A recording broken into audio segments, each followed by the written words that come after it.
The cold temperatures in green country are taking a toll on your garden, but there is a way to start preparing for next year. Taft talks with our garden expert, Paul James, for 2 News in the Garden.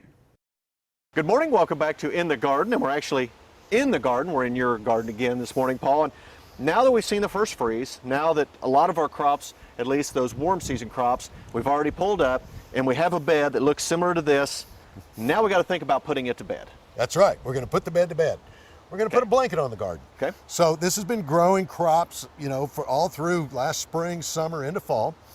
So we've exhausted a lot of the nutrients that were available. So we want to replenish that so that now next spring, instead of having to worry about it then, we'll be able to come out and start planting right away. Now, as you can see, I've still got, despite the hard freeze, I've still got a lot of stuff growing. Which is wonderful, but sooner or later this is going to disappear as well. Okay. So we're going to work on this bed. We're going to add organic matter. It's as simple as that. All right. Okay, so this is a bagged product. This is a composted cotton burrs, okay, all natural. And we're just going to, some people use a knife.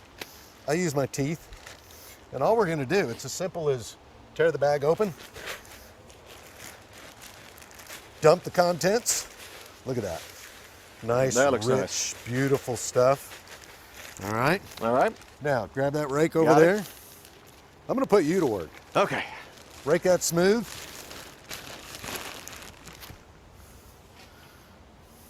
So this is step 1. We're adding this beautiful composted stuff that the worms are going to just really love. They're going to come up there and grab it and pull it down in the subsoil. Nice job. You know I'm a perfectionist. So, yeah, I'm going to hire you. Probably about 20 more minutes of me doing this, but we'll get around to finishing it. All right. All right, that's step 1. Okay. Step 2, we're going to add some leaves. Now, by the way, there's lots of different bagged compost products.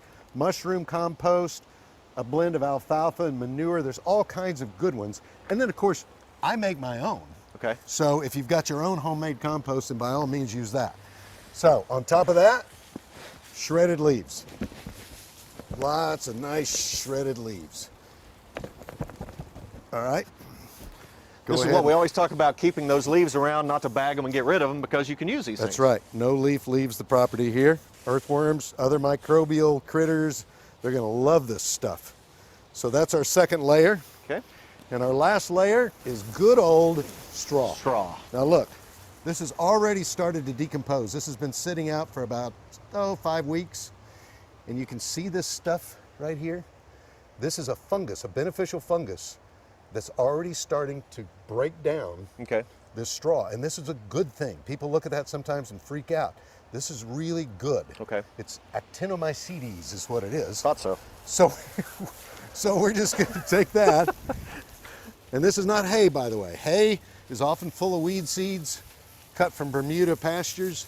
This is just wheat straw. When that's done, then we're going to grab some nitrogen. And here's why. All of this is pretty much carbon-based material, especially the leaves and the straw. No, that's not the blood meal. Stuff on the far right. I was making sure you're up above. I was making sure you're paying attention to me. You always have to keep an eye on me, Paul. You know that. All right, so what I've got here, blood meal. Okay. 1200, pure nitrogen. And it literally is a byproduct of the slaughterhouses. So they take the blood, they dry it. Smells great. Yeah, doesn't it? Yeah. So nitrogen is going to help break this carbon down. Okay. And it's also something the worms really love. Sprinkle a little bit more there. Water well.